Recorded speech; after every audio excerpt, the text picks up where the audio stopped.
संघीय राजधानी काठमाडौँबाट नजिकै रहेको गाउँपालिका हो चौरी देउराली गाउँपालिका। यस गाउँपालिकामा हिन्दू एवं बौद्ध मार्गीहरूमा ऐतिहासिक पक्षहरूसँग जोडिएका प्रसिद्ध मन्दिर र गुम्बाहरू रहेका छन्। यस गाउँपालिकाको कृषि, व्यापार र व्यवसायसँग सम्बन्धित प्रचुर सम्भावनाहरू रहेका छन्। यस गाउँपालिकाको प्रमुख दीनानाथ गौतम र उपप्रमुख ताराकुमारी चौलागाई हुनुहुन्छ। यस गाउँपालिकाको पूर्वमा चौरी खोला पारी रहेको रामेछापको सुनपाती गाउँपालिका र दोरम्बा गाउँपालिका, पश्चिममा काभ्रेको भुम्लु गाउँपालिका, उत्तरमा सिन्धुपाल्चोकको लेसङ्खु पाखर गाउँपालिका र दक्षिणमा सुनकोशी पारी रहेको तेमाल गाउँपालिका रहेका छन्। यस पालिकाको कुल क्षेत्रफल 79.54 वर्ग किलोमिटर रहेको छ।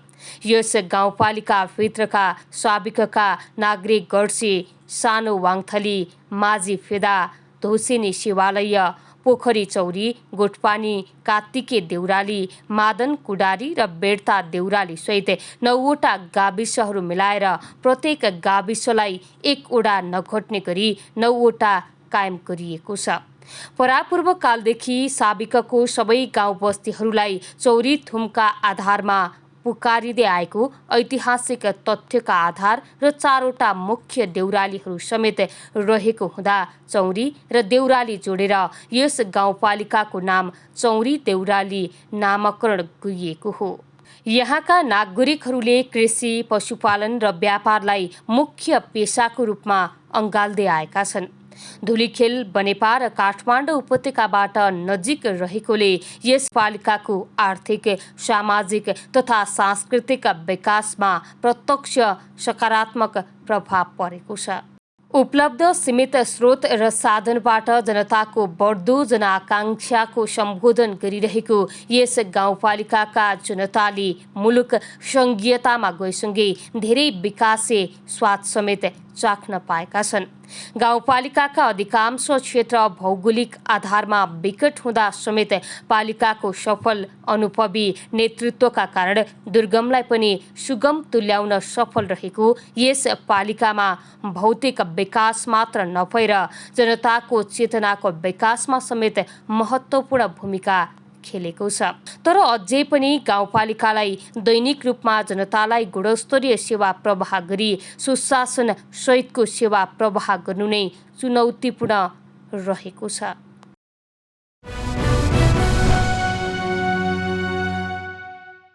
यो एबी न्यूज खबरको सङ्केत हो। नमस्कार। जनता र तिनका प्रतिनिधिहरू बीच सूचना र संवादको चौतारी कार्यक्रम जनतासँग जनप्रतिनिधिमा स्वागत छ। म भूपेन्द्र भण्डारी। लोकतन्त्रमा जनता मालिक हुन्।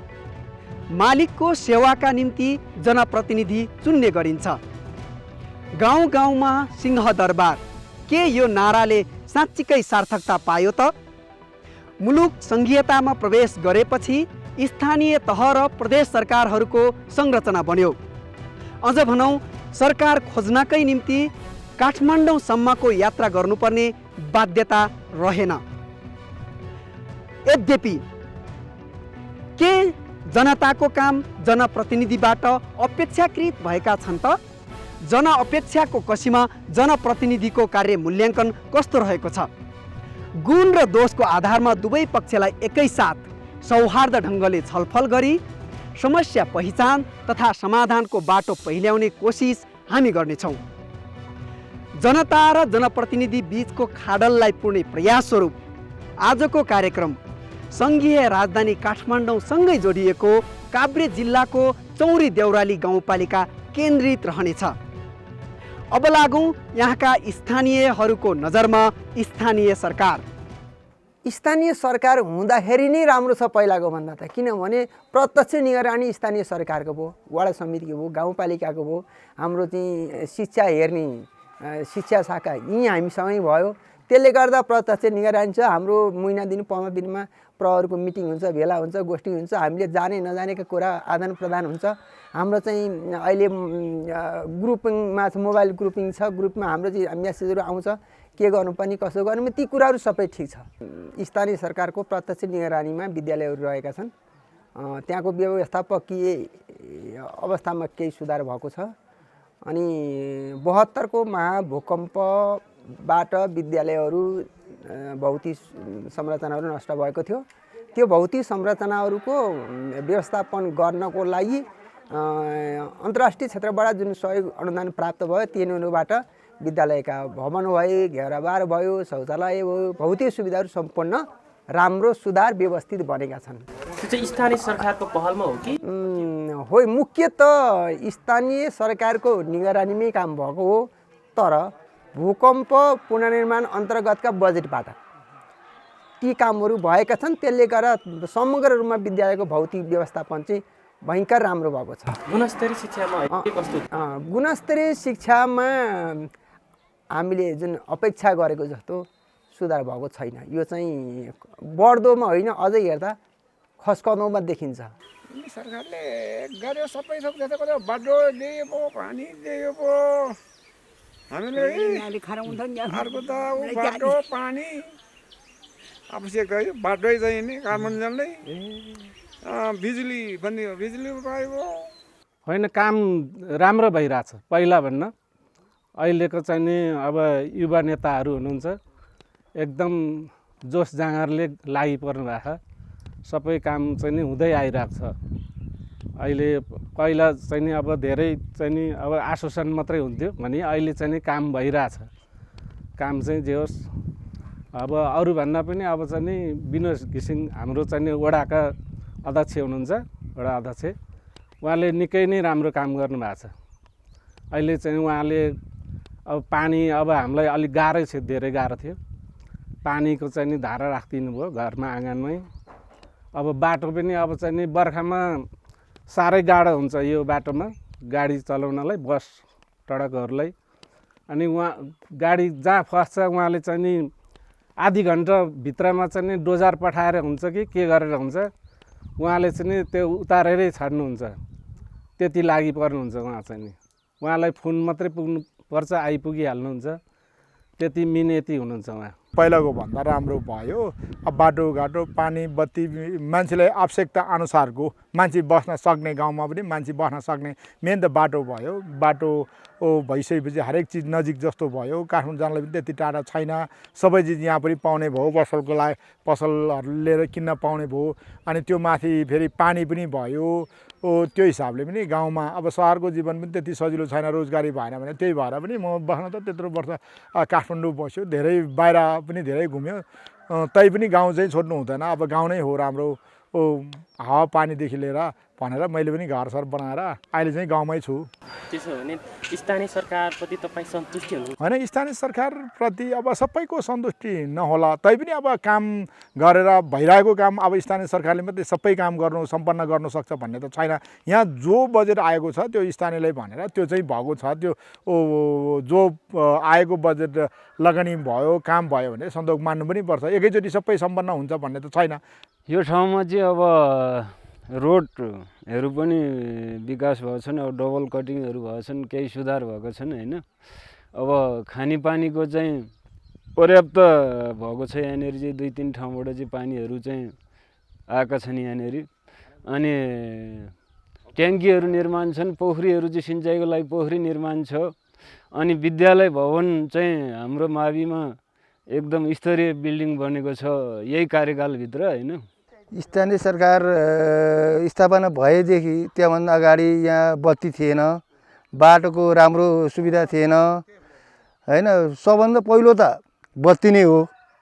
स्थानीय सरकार आएपछि पहिलो काम बत्ती, त्यसपछि पुरानो साबिकको पुरानो ढुसिनी 5-6मा एक घर एक धारा, अनि पुरानो गोठपानी यहाँ गाभिएको छ 8-9, त्यसमा पनि एक घर एक धाराको खानेपानीको पूर्ण भएको छ। यसमा हाम्रो वार्डमा पहिला गाविस हुँदाखेरि हाम्रै इलाका हेल्पपोस्ट हाम्रोमा पर्दथ्यो। त्यो इलाका हेल्पपोस्ट वार्ड नम्बर 5मा पर्यो। त्यहाँ हस्पिटल थिएन, स्थानीय स्वास्थ्य चौकी थिएन।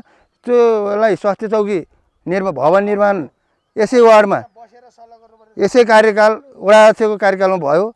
गाउँपालिकाको बजेटभन्दा पनि वडाको बजेटबाट चाहिँ यहाँ गाउँपालिकाले कम विकास बजेट दिएको, वडाले चाहिँ बेसी फोकस गरिरहेको।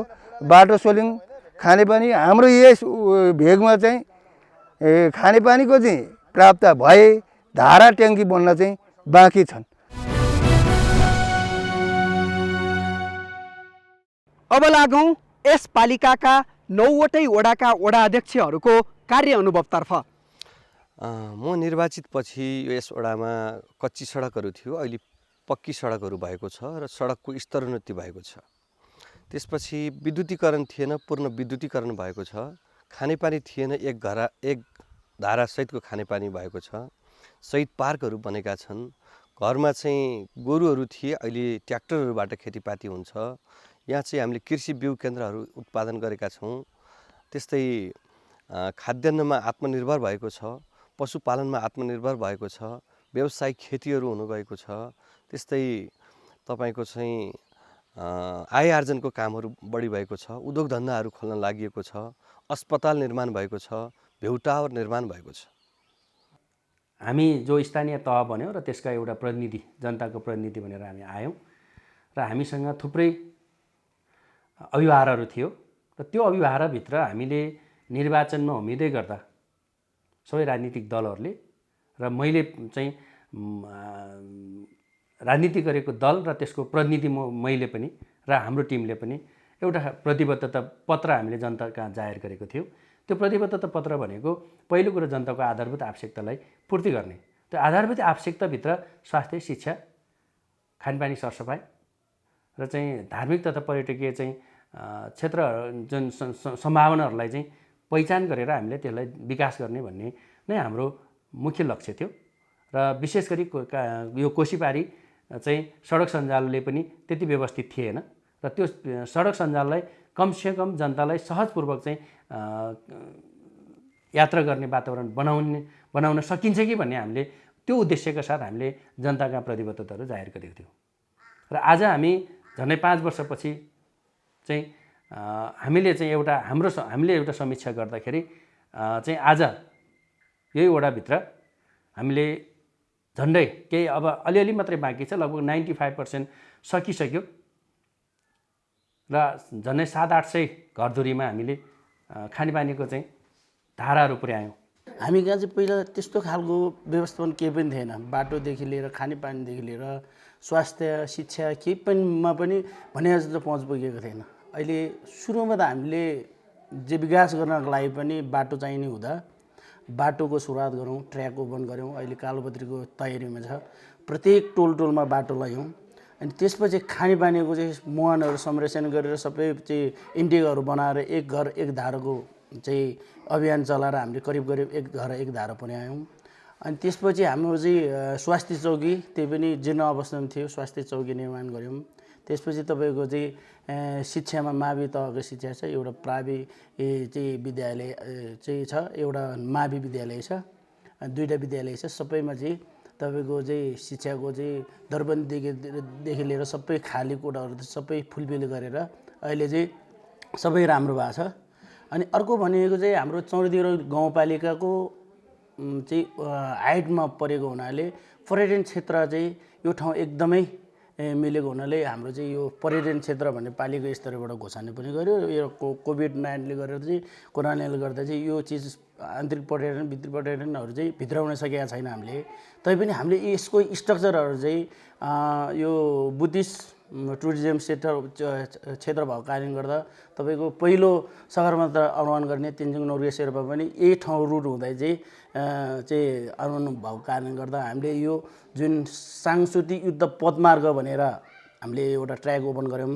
त्यसमा चाहिँ पिकनिक स्पोट, छोडतेन, गुरु सम्बतको मूर्ति अनि तपाईँको प्रतीक्षालय लगायत सबै ठाउँहरू बनायौँ। अनि अर्को कुरा इलामको रेन्जमा भएको कारणले गर्दा हामीले 10,000 बिरुवा चाहिँ चियाको बगान विस्तार गरेका छौँ।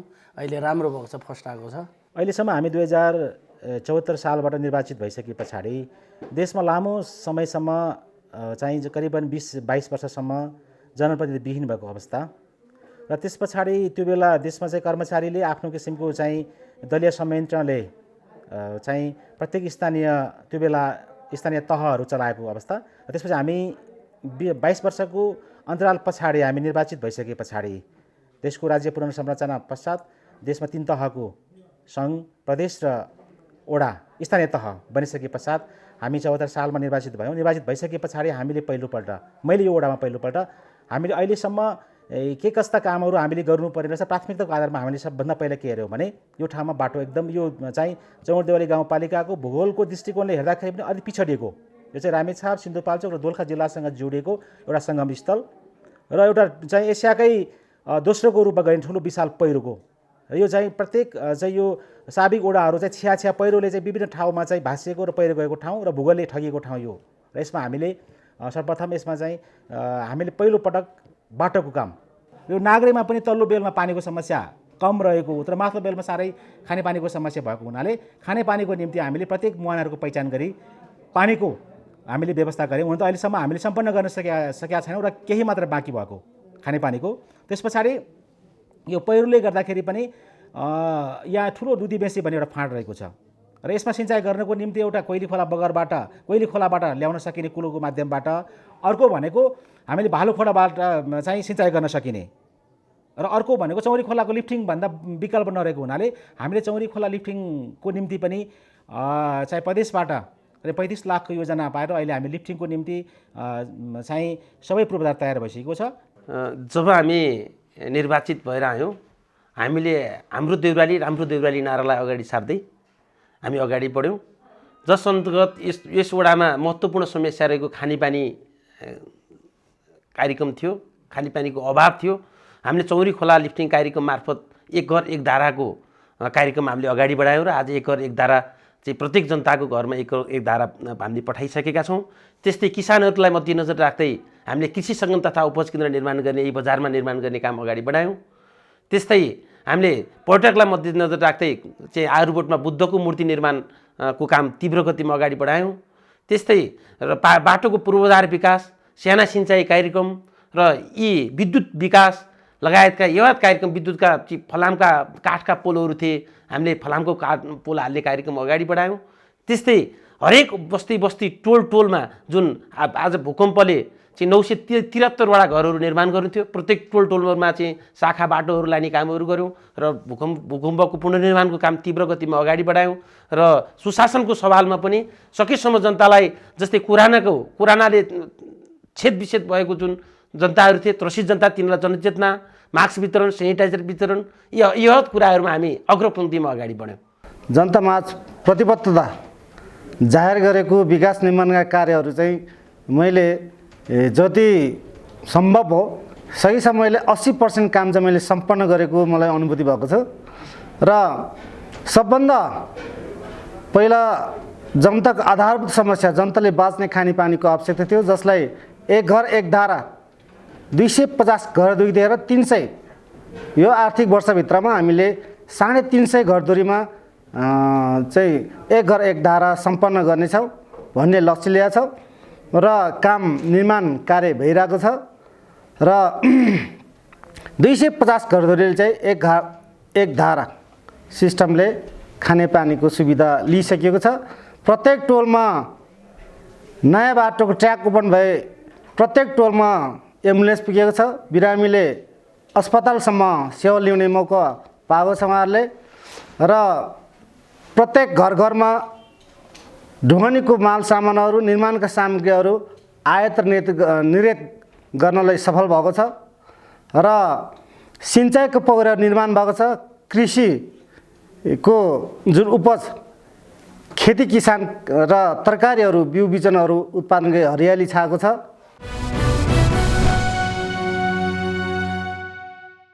जनता र जनप्रतिनिधि बीचको प्रत्यक्ष संवाद बाँकी नै छ। अब एकैछिन छोटो विश्राम। जो नजिक छ उसैसँग हुन्छ बढी आशा, जोसँग आशा छ उसैसँग हुन्छ आत्मीयता, जसलाई आत्मीय ठानिन्छ उसैको गरिन्छ विश्वास। तर आशा, आत्मीयता र विश्वासमा कति टिकेको छ ऊ अर्थात् गाउँ-गाउँको सिंहदरबार। आउनुहोस् अब स्थानीय सरकारको जनपरीक्षण गरौँ। कार्यक्रम जनतासँग जनप्रतिनिधि। एभी न्यूज खबरमा हरेक महिनाको 1 गते र 15 गते र पुनः प्रसारण हरेक महिनाको 2 गते र 16 गते हेर्न नभुल्नुहोला।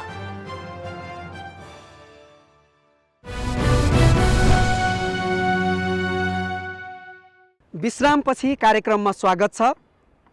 अब लागौँ चौरी देउराली गाउँपालिकाका जनता र जनप्रतिनिधि बीच भएको अन्तर्क्रिया कार्यक्रमतर्फ। नमस्कार, जनता र जनप्रतिनिधि बीचको प्रत्यक्ष संवादमा यहाँहरूलाई स्वागत छ। म भूपेन्द्र भण्डारी। सहभागी सम्पूर्णलाई हार्दिक धन्यवाद र हजुरहरूका गुनासो सुन्नका लागि गाउँपालिका अध्यक्ष दीनानाथ गौतम, उपाध्यक्ष तारा कुमारी चौलागाई र प्रमुख प्रशासकीय अधिकृत महानदास लामा हुनुहुन्छ। यहाँहरू तीनैजनालाई कार्यक्रममा स्वागत छ। धन्यवाद। सर्वप्रथम अध्यक्षज्यूबाटै म जान चाहेँ। अध्यक्षज्यू, यो कार्यकालको लगभग हामी अन्तिम चरणमा छौँ। यो पहिलो कार्यकाल सम्हालेर यहाँसम्म आइपुग्दा जनताका मर्म भावना दुःखसँग कतिको काम गरियो जस्तो लाग्छ? हामीले निर्वाचित भएर यहाँसम्म आइपुग्दा, अब यो अन्तिम चरणसम्म आइपुग्दाखेरि हामीले निर्वाचनमा जाँदाखेरि हामीले घोषणापत्र सार्वजनिक गरेका थियौँ र त्यो घोषणापत्रमा हाम्रा केही प्रतिबद्धताहरू थिए। विशेष गरेर हामीले हाम्रो गाउँपालिकाको हाम्रो सबै 90वटा वडाको वस्तुस्थिति हेरेर हामीले त्यसलाई तयार गरेका थियौँ घोषणापत्र। त्यहाँ हामीले शिक्षा सम्बन्धी, स्वास्थ्य सम्बन्धी, खानेपानी सम्बन्धी, पूर्वाधार सम्बन्धी, यातायात भयो, त्यसै कृषि सम्बन्धी, पर्यटन सम्बन्धी चाहिँ हाम्रा प्रतिबद्धताहरू थिए। रोजगार सम्बन्धी लगायतका चाहिँ प्रतिबद्धताहरू थिए। ती प्रतिबद्धता र हामीले जाहेर गरेका प्रतिबद्धताहरू हामीले करिब अहिले चाहिँ हाम्रो 85-90% हाराहारीमा हामीले सम्पन्न गरेका छौँ। उपाध्यक्षज्यू, तपाईँ एउटा महिला, आफ्नो नेतृत्व विकास अनि यहाँका स्थानीय महिलाहरूको नेतृत्व विकासमा कतिको योगदान गरियो? हाम्रो यो चाहिँ गाउँमा महिलाहरू भनेको अहिलेसम्मको स्थितिमा अलिक पछाडि नै, बोल्न डराउने, लजाउने, सामाजिक कामहरूमा अघि बढ्नलाई नचाहने, घरकै पारिवारिक व्यवहारले मात्रै अल्मलिएर बसेका महिलाहरू एकैचोटि सबैलाई जुरुक्क गराउन त अलिक गाह्रो छ। तैपनि हुनेसम्म महिलाहरूलाई बोल्न सिकाउनलाई अभिमुखीकरण कार्यक्रम, सामाजिक कामहरू गर्नको लागि र टोल वडामा महिलाहरूले पनि गाउँ समाजमा अवसर पाए भने केही गर्न सक्छन् भन्ने खालको एउटा उदारता देखाउनको लागि मैले सकेसम्मको 9 वडाका महिलाहरूसँग भेटघाट र महिलाहरूलाई अघि बढाउने क्रममा चाहिँ विभिन्न सिपमूलक कार्यक्रमहरू सिकाएर विभिन्न कार्यक्रमहरू गराएर अगाडि बढ्न खोजेको छ। तर अब भनेको र सोचेको जति एकैचोटि पुरा भएको छैन। जस्तो महिलाको क्षेत्रमा काम गर्दै गर्दा तपाईँ एउटा महिला नेतृत्वमा पुगिसकेपछि यो 5 वर्षीय कार्यकाल लगभग बिताउँदै गर्दा महिलाले पनि नेतृत्व पाए भने काम गर्दो रहेछ है भन्ने अनुभूति भयो कि भएन? मलाई त भएको छ। म आफूले अवसर पाएर मैले काम गरिरहँदाखेरि मेरो पारिवारिक समस्या पनि त्यति आएन मलाई। म आफू सकेसम्म बिहानदेखि बेलुका रातिसम्म 24 घन्टा आफ्नो क्षमताले भ्याएसम्म म खटिराखेको पनि छु र अवसर पाइयो भने जे पनि गर्न तयार हुन्छ, सकिन्छ पुरुष र भन्ने मलाई आँट पनि बढेको छ। अध्यक्षज्यू, म फेरि अध्यक्षज्यूतिरै आएँ। अघि घोषणापत्रको पनि कुरा गर्नुभएको थियो। के छ, स्मरणमा छ त्यो घोषणापत्र? के हरायो, च्यातियो, कतै? हराएको पनि छैन, च्यातिएको पनि छैन। त्यो घोषणापत्र राम्रोसँग हामीलाई स्मरणमा छ, किनभने हामीले हाम्रा 9वटा वडाहरूको भौगोलिक स्थिति, त्यहाँको जनताको आर्थिक स्थिति, त्यहाँको चाहिँ सामाजिक स्थिति, यो सबैलाई हेरेर र यहाँको आवश्यकता के हुन् भनेर हामीले घोषणापत्र तयार गरेका थियौँ जनतासँग जोडेर। त्यसैले जनतासँग जोडेरै गरेका घोषणापत्रहरूमा हामीले प्रतिबद्धता जाहेर गरेका थियौँ।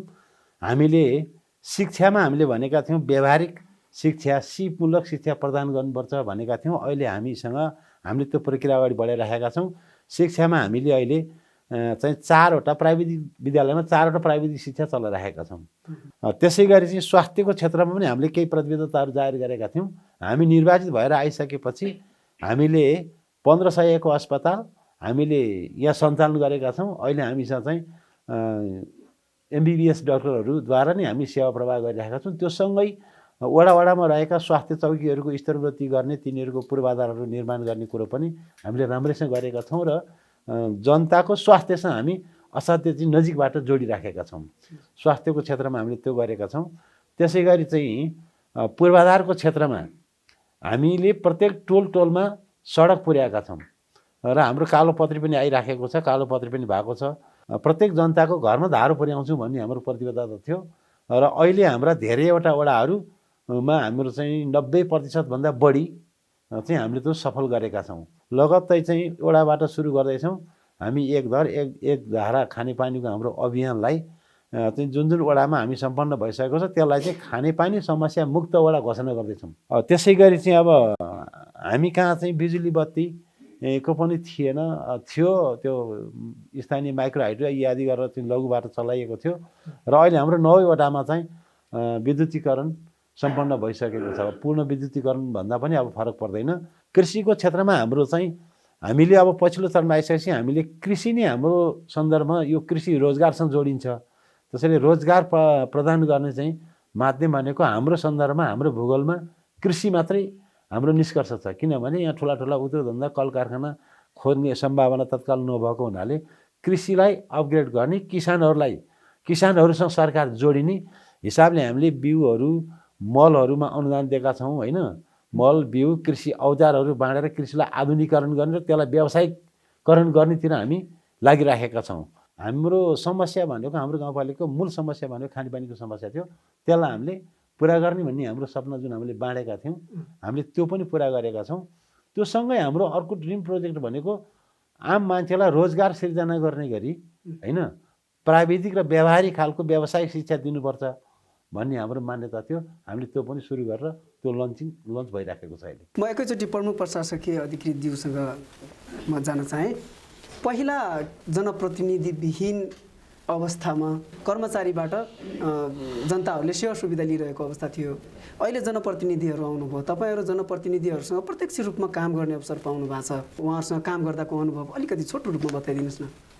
खास गरिकन कर्मचारी प्रशासन भनेको इम्प्लिमेन्टेसन नै महत्त्वपूर्ण पार्ट हो र जनप्रतिनिधिको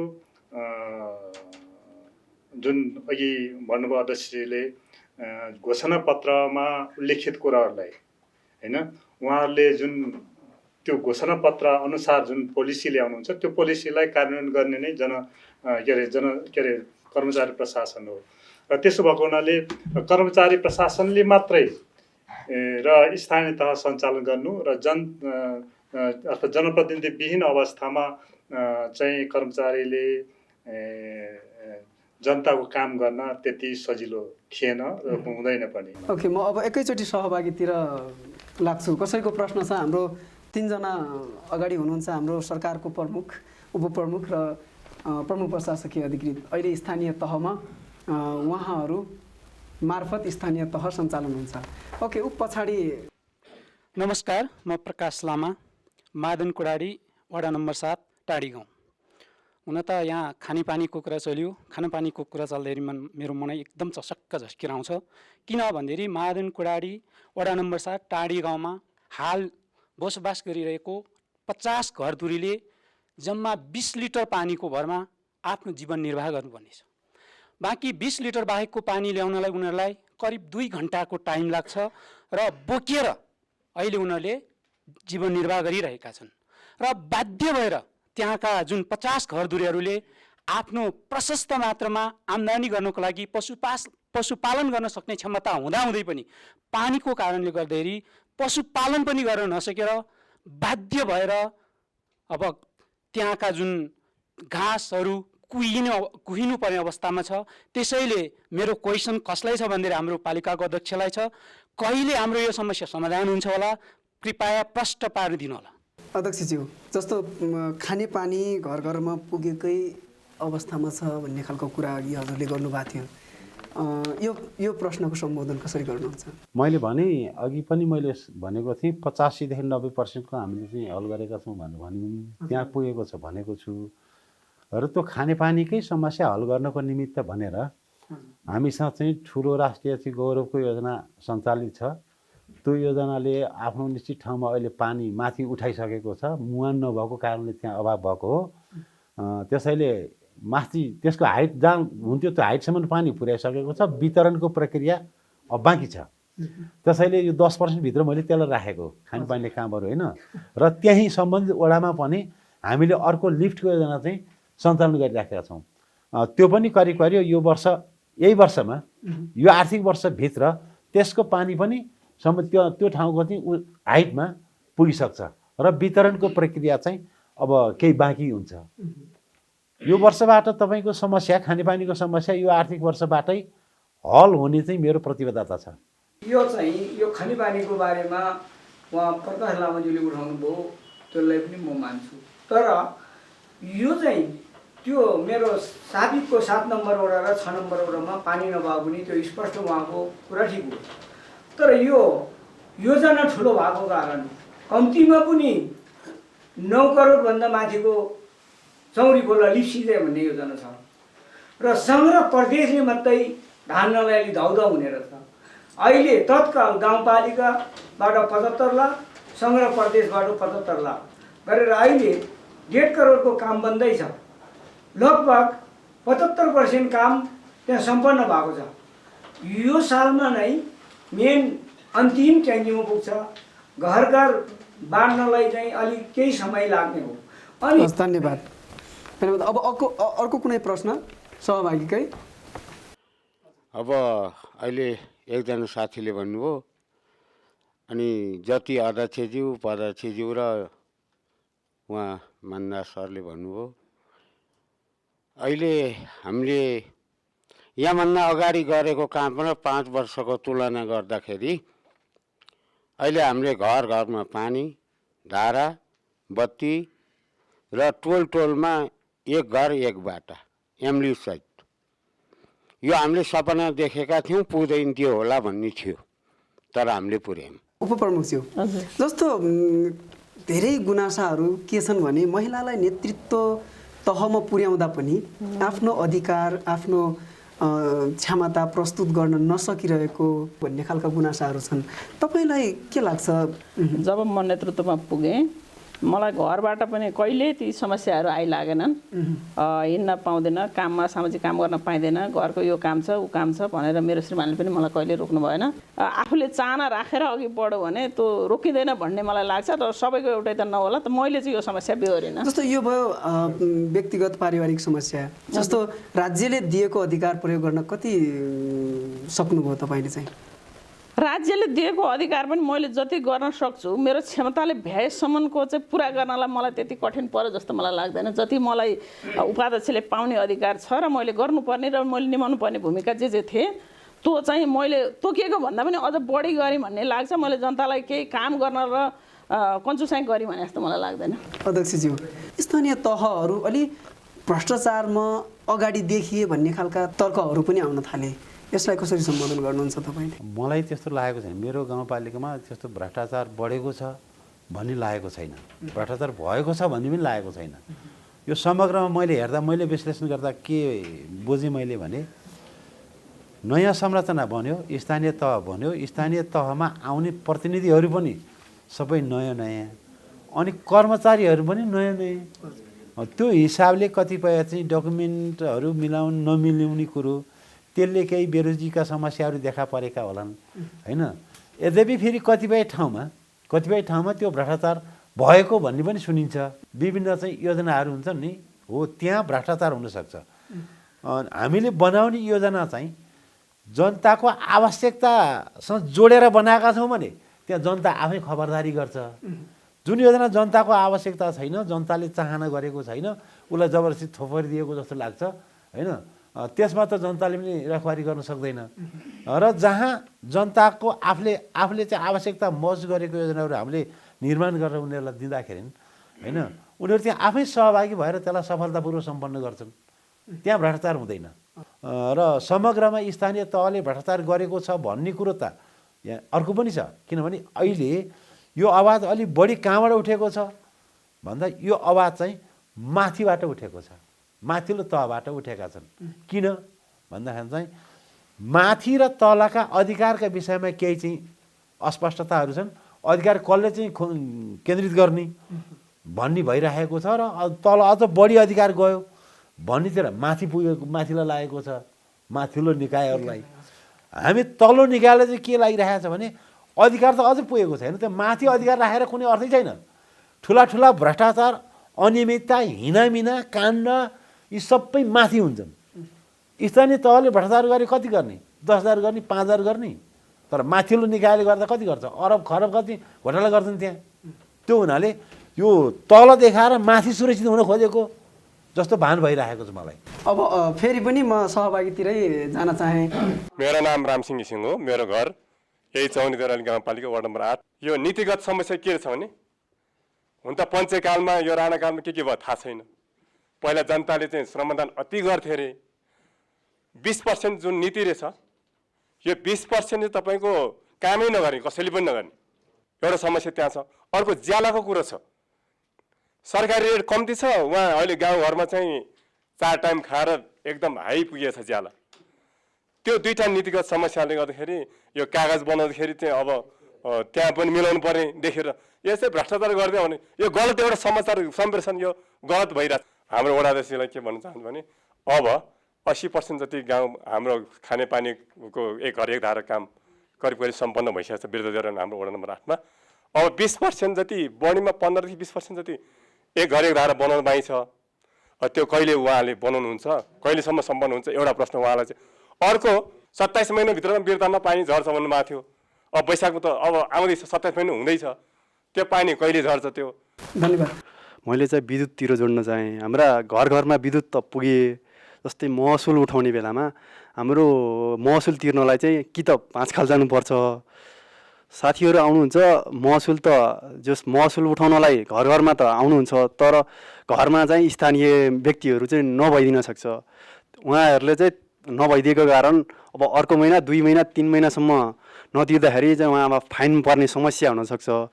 हाम्रो एउटा चौरी देउराली गाउँपालिकामा चाहिँ एउटा विद्युत प्राधिकरणको एउटा शाखा विस्तार गरिदिन पाए आभार प्रकट गर्दथे। हस्त धन्यवाद। धन्यवाद।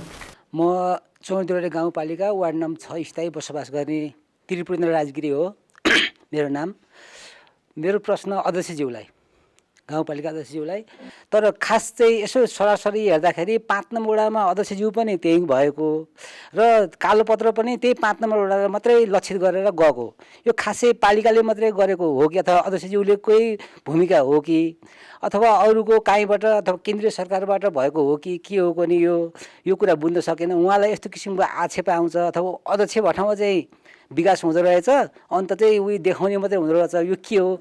यो स्पष्ट पार्न पाए जनताको लागि त्यो राम्रो हुने थियो। मैले यो खानेपानी सम्बन्धी यो कुरो गरेँ। असार मसान्तभित्रमा तपाईँहरूको वडामा पानी पुग्छ। मैले अस्ति त्यसको ठेकदारसँग पनि बसेर कुरो गरेको थिएँ। पानी पुर्याउँछु सर, पुर्याउँछु भनेको छ उसले, होइन। मूल हाइटमा पानी गइसक्यो, अब पानी त चाहिँ इरिगेसनबाट पठाउने, पानी बहाएर पठाउने ठाउँ मात्रै हो, पानी उचाइमा पुर्याइसकेको छ। यो खानेपानी सम्बन्धी यही हो। र अब यो विद्युत महसुल सम्बन्धी कुरो उठेको छ, यो सही नै हो। किनभने हामीले यहाँ विद्युत 2 किसिमबाट चल्छ। एउटा सामुदायिक विद्युतीकरण छ, त्यो समुदाय आफैले त्यसको म्यानेजमेन्ट गर्छ, कर्मचारी आफैले राख्छ, यहाँ घर घरमा उठाउँछ। राष्ट्रिय प्रशासन लाइन जो माथिबाटै चाहिँ सञ्चालित छ, त्यसको चाहिँ पैसा अब निश्चित समयमा ऊ लिन आउँछ, उठाउन आउँछ। त्यो उठाउन आउँदाखेरि हामी भेटेनौँ भने त्यो घरमा उसले बिल छोडिदिन्छ, जान्छ, होइन। यस्तो छ। यो पैसा भुक्तानी गर्नलाई, बिल भुक्तानी गर्नका लागि समस्या छ। र यहाँ चाहिँ एउटा काउन्टर, शाखा काउन्टर राख्ने कुरो पनि भइरहेको छ, त्यहाँ पहल भइरहेको छ। त्यो भयो भने यी गाउँपालिका आसपासमा एउटा चाहिँ काउन्टर खोल्न सक्यो भनेदेखि यहीँ आएर मान्छेले आफ्नो अनुकूलतामा तिर्न सक्छ। हामीले त्यतै नै सोचिराखेका छौँ। यो विद्युतको कुरो भयो। अब यो 5 नम्बर वडामा अलि बढी विकास भयो। पिचै 5 नम्बर वडाबाट गयो, अध्यक्ष जहाँ छ त्यहाँबाट गयो, यो अध्यक्षको कारणले होला भन्ने कुरो आयो। यो 5 नम्बर वडा होइन, हामीसँग चाहिँ 3वटा बाटाहरू छन् असाध्यै महत्त्वपूर्ण। एउटा 8 नम्बर हुँदै आउँछ बिर्ताबाट आउने बाटो, एउटा चौबासबाट आउने बाटो, एउटा यो बिचको बाटो जो अहिले पिच भएर आयो। यो बिचको बाटो चाहिँ यो 5 नम्बर वडासम्म मात्रै होइन, यो बाटो चाहिँ रामेछापको मन्थलीसम्म जाने बाटो हो। किनभने यो लङ रुटमा छ। यो लङ रुटमा चाहिँ परेको हुनाले फेरि त्यो रुट चाहिँ 5 नम्बरबाट बग्यो होइन, 5 नम्बरबाटै त्यो त्यता गयो। त्यस कारण त्यो अब मान्छेलाई त्यस्तो त लाग्न सक्छ, यथार्थता त्यो होइन।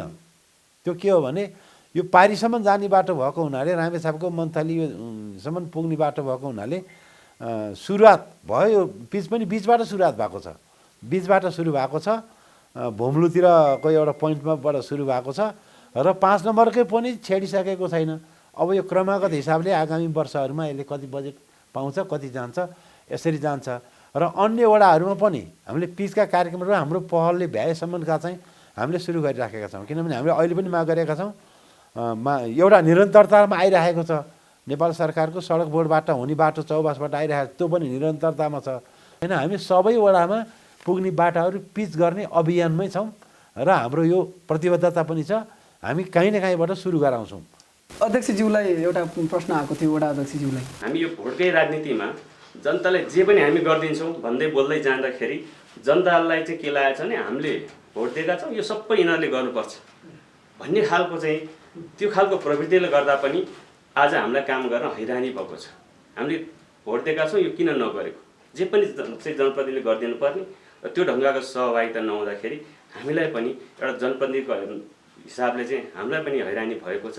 यसमा चाहिँ हामीले अब स्थानीय तहलाई कुन खालको अधिकार दिएर यो उपभोक्ता र ठेकदार प्रथाको काम गर्ने नीतिगत सुधार गर्न सकिन्छ, यो भयो भने मात्र हाम्रो विकास तीव्र गतिमा हामीले भने जस्तो छलङ मार्न सकिन्छ। नत्र भने फेरि हामी अब यस्तै नीतिगत तहमै अलमलिँदाखेरि सबै पक्षहरू बदनामी, एकले अर्कालाई आरोप लगाउने र बदनामी हुने मात्र देखिन्छ। यो अलिकति कुरा के आयो भने यो श्रमदान र यो श्रमको मूल्यको समायोजनको कुरा चाहिँ अलि पेचिलो भन्दै गयो।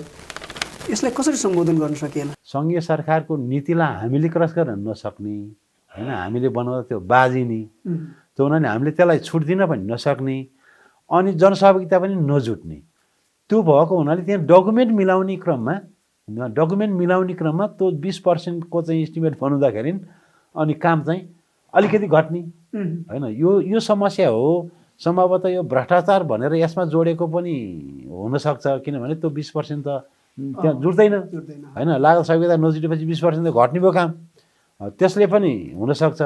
र मूल रूपमा चाहिँ यो नीतिगत समस्या छ। उपाध्यक्षज्यूसँग जस्तो न्यायिक समितिमा तपाईँ न्यायिक समितिको संयोजक पनि हुनुहुन्छ, पालिकामा हरेक पालिकामा चाहिँ उपाध्यक्षज्यूहरू न्यायिक समितिको संयोजक बन्ने जुन प्रावधान छ। न्यायिक समितिमा बसेर यहाँका समाजमा भइरहेका विकृति विसङ्गतिसँग तपाईँले जुझ्नुपर्ने हुन्छ, कस्तो महसुस हुन्छ त्यो बेला? सामान्य जनताभित्र समस्या चाहिँ यति लुकेर बसेको रहेछ, त्यो चाहिँ भनिसाध्य व्यवहारिक समस्या क्या, एकदम चाहिँ पारिवारिक समस्या। म कहाँ अहिलेसम्म म न्यायिक समिति भएर आउँदा प्राय निवेदनहरू चाहिँ पारिवारिक समस्याका बारेमा छन्। अझ हेर्ने भने 70% निवेदन चाहिँ श्रीमान श्रीमतीको बारेमा, त्यस्तो निवेदनहरू चाहिँ म कहाँ आइरहेका छन्। सामान्य कुराले असाध्यै ठुलो पारिवारिक समस्या चाहिँ समाजमा पर्दो रहेछ। ती चाहिँ योभन्दा पहिला अब कसरी समाधान हुन्थ्यो एकदमै लुकेर बसेका क्या। अहिले चाहिँ बल्ल चाहिँ न्यायिक समिति समक्ष पहिलो वर्ष त अझ थाहा नभएर पनि होला, जनतालाई अलिक कमै थियो। अहिले पछि भएपछि त असाध्यै निवेदनहरू आउन लागेका छन्। प्रायः जसो यसरी लभ म्यारिज भएका बिहाहरूमा चाहिँ भत्किने, बिग्रिने त्यस्तै खालको चाहिँ केस बढी आएको छ अहिलेसम्म। त्यो चाहिँ चेतनाकै कमीले होला जस्तो लाग्छ क्या। चेतना अलिकति सानो कुरालाई इस्यु नबनाइकन सहने हो भने त्यस्ता केसहरू चाहिँ आउँदैन थियो भन्ने। हस्, धन्यवाद। अब म अन्तिममा 2टा मात्रै प्रश्न लिन्छु, हामी लगभग कार्यक्रमको अन्तिमतिर छौँ। 2वटा प्रश्न उहाँले अघि प्रश्न गरिसक्नु भएको छ, फेरि हात उठाउनुभयो तपाईँको भन्दा। नमस्कार, म दुर्गाबहादुर श्रेष्ठ, चौरी देउराली गाउँपालिका वडा नम्बर 9। मेरो प्रश्न चाहिँ विशेष गरी वडा नम्बर 9 को वडा अध्यक्षज्यूलाई छ। अध्यक्षज्यू, तपाईँ चौरी देउराली 9 को अध्यक्ष हुनु अगाडि चुनावी प्रचार प्रसारमा घोषणापत्रमा उल्लेख भएको कुरा, भोट माग्न जाँदा केही जनताहरूले घोषणापत्रमा भोट माग्ने बाहना मात्रै हो भन्नेहरूलाई आफ्नो वडामा आफूले के कति काम गरेर देखाउनु भयो र आफूलाई भोट दिएर जिताउने जनताहरूलाई कसरी के काम गरेर खुसी पारिदिनु भयो, प्रष्ट पारिदिनु भयो। हस्, धन्यवाद धन्यवाद। अब एउटा अन्तिम प्रश्न यहाँ वल्लो छेउबाट। नमस्कार, म राजु चौलागाई, बुद्ध हिमालय मावि। मेरो प्रश्न चाहिँ गाउँपालिका अध्यक्षज्यूलाई, प्रमुख प्रशासकीय अधिकृतज्यूलाई, हामीसँग इन्टरनेटको पहुँच नहुँदाखेरि हामीले वैकल्पिक विधिबाट सिकाइ सहजीकरण गर्न सकेनौँ। आलो पालो रूपमा विद्यार्थीहरूलाई बोलाएरै विद्यालयमा पठन पाठन गर्नुपर्ने भयो। यो इन्टरनेट, हाई स्पिडको इन्टरनेट प्रत्येक सामुदायिक विद्यालयमा कहिलेसम्म पुग्छ, यो प्रश्न म अध्यक्षज्यूलाई राख्न चाहन्छु। धन्यवाद। नमस्कार, म राजीव लामा, सृजनशील जनता माध्यमिक विद्यालयको प्रभापनि हो। नेपाल सरकारले आर्थिक वर्ष 2078-79 चाहिँ प्रत्येक बाल शिक्षक तथा विद्यालय कर्मचारीहरूलाई चाहिँ कम्तीमा 15,000 रुपियाँ तलब खुवाउनु पर्ने भन्ने कुरा आएको थियो। तर हाम्रो यो गाउँपालिकाले किन खुवाउन सकेन, त्यसको पनि म एकदम जवाफ माग्न चाहन्छु। हस्त, धन्यवाद। धन्यवाद। यो अब मलाई एउटा चाहिँ सरले राख्नुभयो, हाई स्पिडको इन्टरनेट प्रत्येक विद्यालयमा चल्दै चल्दैन भन्ने राख्नु भएको छ। अब यो सवालमा हामीले निर्वाचित भएर आउने बित्तिकै हामीले चाहिँ सबै ठाउँमा वाइफाई पुर्याउने भनेका थियौँ र प्रत्येक चाहिँ ठाउँ पुर्याउने भन्यौँ। अब त्यो चाहिँ हाम्रो क्षमताभन्दा अलि बाहिर रहेछ र हामीले वायरलेस प्रविधिबाट ल्याएर जोडेका पनि छौँ। बुझ्नुभयो नि, वायरलेस प्रविधिबाट जोडेका छौँ। प्रत्येक माविहरूमा नि छ, प्रत्येक स्वास्थ्य चौकीमा नि छ, सबै ठाउँमा छ। र त्यसको भरपर्दो सेवा चाहिँ यो प्रवाह गरेन, जुन कम्पनी छ त्यसले गरेन। त्यस पछाडि अहिले हामीले झन्डै हाम्रो 40-60 लाखको हाराहारीमा हाम्रो टेन्डर हुँदैछ, जो फाइबर केबलबाट जाँदैछ। त्यहाँ हाम्रो अलिकति नमिलेर मात्रै हो। अब कम्पनीहरूले फाइबर केबल पनि ल्याइरहेका छन्, अहिले प्राइभेट कम्पनीहरूले ल्याइरहेका छन् र हामीले एनटिसी मार्फत त्यो गर्नुपर्ने भएको हुनाले त्यो टेन्डरको प्रक्रिया अन्तिम चरणमा पुगेको छ। अब शैक्षिक गुणस्तर विकास गर्न के गर्नुपर्ने हो भन्ने कुरा आयो। यो चाहिँ अलि गाह्रो कुरो रहेछ। नेपालको शैक्षिक चाहिँ नीति नै दुई खालको छ, दोहोरो छ। एउटा चाहिँ निजी शिक्षा होइन, एउटा सामुदायिक शिक्षा। सामुदायिक विद्यालय, निजी विद्यालयहरू मार्फत यहाँ शिक्षा प्रवाह भइराखेको छ। र यहाँनिर चाहिँ अब कस्तो छ भने, हिजो हामीलाई पूर्वाधारहरू थिएनन्, त्यही बहाना हुन्थ्यो। आज पूर्वाधारहरू छन्, त्यो शिक्षाको चाहिँ गुणस्तर चाहिँ विकास गर्न सकिएको छैन। अब गाउँपालिकाले प्रयत्न भने गरिराखेको छ। यहाँ यो बाल शिक्षाको कुरो पनि आएको थियो। यसको मूल कारण के हो भने, हामीसँग भएको न्यूनतम स्रोत छ, हाम्रो आफ्नो आन्तरिक स्रोत छैन। त्यो हिसाबले हामीले अधिकतम चाहिँ समस्याहरू समाधान गर्न सकेका छौँ। यद्यपि फेरि बाल शिक्षकलाई हामीले यो पटक त राखेका छौँ, अलिअलि जति मापदण्ड पुर्याउन सकेका छैनौँ। नमस्कार, म प्रकाश लामा। अघि नै पनि मैले बोलिसकेँ। अहिले म श्री सरस्वती माध्यमिक विद्यालयको तर्फबाट बोल्दैछु। हाम्रो श्री सरस्वती माध्यमिक विद्यालयमा एकजना प्रावि अस्थायी शिक्षक 1 वर्ष हुन थालिसकेको छ। उसको ठाउँमा नियुक्ति पनि भएको छैन। अब उसको भार हामी सबैले बेहोर्नुपर्ने छ। यो किन नियुक्ति हुन सकेन? क्लासमा एकदम कहिले पनि आउनु भएको छैन। यसको लागि त छड्की चेकदेखि सबै भइसकेको छ। मेन समस्या के होला, त्यो प्रष्ट पारिदिनु भयो भने र स्कुलको तर्फबाट उहाँको सट्टामा नियुक्ति गर्नको लागि के गर्नु पर्ला, प्रष्ट पारिदिनु होला। हाम्रो सरस्वती माविको एउटा प्राविधिक दरबन्दीको बारेमा हाम्रो प्रकाश सरले अघि कुरा राख्नुभयो। कुरा एकदम जायज हो। त्यसको बारेमा चाहिँ त्यो स्कुलको बारेमा विवाद हुँदै गर्दाखेरि मसँग कुनै स्वार्थ पनि जोडिएको छैन, केही पनि जोडिएको छैन। महिला एउटा टिचर थियो। त्यो टिचर जुन चाहिँ उसको बिरामी उपचार गर्नको लागि अस्थायी दरबन्दी हो, करार दरबन्दी हुँदो रहेछ। यसको मैले बुझेअनुसार चाहिँ उहाँहरूको के भने चाहिँ कति उहाँहरूले महिनाको जम्मा 2 दिन छुट्टी पाउने रहेछ, त्योभन्दा छुट्टी नपाइने रहेछ। त्यसपछि उहाँले बिरामी भयो भने 7 दिन 8 दिन कति दिन जति पाउने रहेछ छुट्टी, त्योभन्दा नपाउने रहेछ। नपाउँदै गर्दाखेरि उहाँ बिरामी भएर गइसकेपछि हामीले अब उहाँको समस्यालाई बुझेर मानवताको हिसाबले पनि छोरी मान्छे हो, उसको समस्यालाई हामीले बुझ्नुपर्छ भनेर यो कुरा मैले उपाध्यक्षले राख्दै गर्दाखेरि यहाँ चाहिँ राजनीतिक टकराव जस्तो देखियो। त्यति हुँदै गर्दाखेरि मैले कतिचोटि प्रक्रिया अगाडि बढाएँ। अनि राजनीतिक टकराव मात्रै होइन कि त्यसपछि फेरि स्कुलभित्र पनि टिचरभित्र पनि टकराव रहेछ। त्यहाँ व्यवस्थापनले निर्णय गर्यो, हेड सरले हाजिर गराइदिँदैन। अनि हाजिर नगराएपछि म किन दिनदिनै आउने भनेर ऊ दिनदिनै नआइदिने, नआइदिएपछि अनि बिरामी भएर उता जाँदाखेरि बल्ल हटाउनुपर्छ भन्ने भयो यहाँ पालिकामा। फेरि अब पालिकामा आयो, यहाँबाट हामी तलब दिन सक्दैनौँ भन्छ।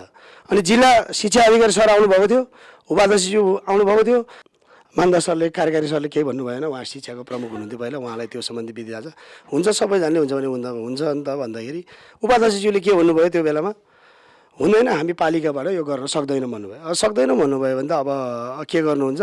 अनि अहिले स्कुलबाट मलाई बारम्बार आइरहेको छ, मैले गर्नुपर्ने तपाईँहरूको पहिला साइन गर्नुपर्ने हो वडामा स्कुलमा, मैले साइन गरेर सबै प्रक्रिया अगाडि बढाइसकेँ, तपाईँहरू व्यवस्थापन समितिले गर्नु भन्दाखेरि त्यहाँ पालिकामा मान्दैन भन्नुहुन्छ। अब मान्दैन भनेदेखि अब यो चाहिँ कसको जिम्मेवार हो? अब मेरो जिम्मेवारबाट त मैले प्रक्रिया अगाडि बढाएर पुऱ्याइसकेँ, अब यहाँ पालिकाबाट हुँदैन भन्छ, जिल्ला शिक्षा अधिकारीले हुन्छ भन्छ, नभए हामी अर्को नियुक्ति गर्छौँ नि त भन्दाखेरि उसले राजीनामा नदिई हुँदैन भन्छ।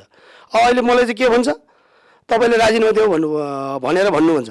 अब मैले कसैले मैले जागिर खुवाएको पनि होइन उहाँलाई, त मैले राजीनामा दियो भएर म भन्न सक्दिनँ भनिदिएँ मैले। त्यसपछि यसको सोल्युसन चाहिँ वडाबाट व्यवस्थापन समितिबाट सोल्युसन भइसक्यो, पालिकाले एउटा मात्रै चिठी दियो भने त्यहाँ टिचर नियुक्ति पनि हुन्छ, प्रक्रिया अगाडि पनि बढ्छ, स्कुलले टिचर पनि पाउँछ भन्ने चाहिँ मेरो धारणा। अब पालिकासँग थोरै जोडियो यो कुरा, छोटोमा के हो प्रक्रिया, कसरी समाधान गर्न सकिएला? सबभन्दा पहिलो चाहिँ करारमा रहने अस्थायी शिक्षकहरूले बिदा भनेर पाउँदैन, त्यो सहुलियतको मात्रै कुरो हो, बिदा छैन। हजुर, मलाई के मात्रै थाहा छ भनेदेखि उहाँलाई पहिला पनि हटाउन खोजेको, हटाएको, काम गरिनँ भनेर लामै समय 2 पटक भइसक्यो। त्यसरी उहाँ जागिर खाने उहाँको मानसिकता होइन भन्ने बुझ्छु मैले एकपल्ट सोध्दा म नखाने, म उतै बस्छु सहरतिर, कता कता बिरामी पनि छु यताउता भन्नुभएको थियो, राजीनामा पठाइन्छ त्यसो भए भने त राजीनामा पनि पठाउनु भएको छैन। र अब यसको समाधान चाहिँ हो के भने लामो समयसम्म अस्थायीमा करारमा रहनेले चाहिँ बिदा पाउँछ भन्ने छैन भन्ने भने के बिदा छैन। त्यसैले त्यो 1 वर्ष 1.5 वर्ष 2 वर्षसम्म चाहिँ राख्न सकिन्न। विद्यालयले माग गर्यो भने त्यो पठाइन्छ, दरबन्दी विज्ञापन गरे पनि त्यो पाइन्छ या निर्णय गरेर पठाइदिनु होला। नभए उहाँको त्यो दरबन्दी अन्त पठाएर भने पनि अन्त्यवधि चाहिँ त्यहाँ फुलफिल गर्न सकिन्छ, पढाइलाई ह्याम्पर गर्नु हुँदैन। हस् त, समय र संवादको लागि यहाँहरू तीनैजनालाई धेरै धेरै धन्यवाद र सहभागिताको लागि यहाँहरू सबैलाई धेरै धेरै धन्यवाद।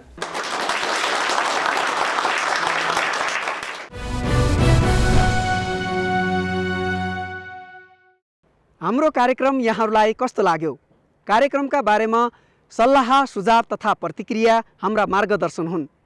हामीलाई स्क्रिनमा देखाइएको हाम्रो इमेल आइडी तथा फोन नम्बरमा आफ्नो प्रतिक्रिया राख्न सक्नुहुनेछ। यो कार्यक्रम हाम्रो युट्युब च्यानल सवाल मिडियामा पनि हेर्न सक्नुहुनेछ। साथै हामीलाई हाम्रो वेबसाइट www.sawalmedia.com तथा सामाजिक सञ्जाल फेसबुक तथा ट्विटरमा पनि फलो गर्नुहोला। धन्यवाद। नमस्कार।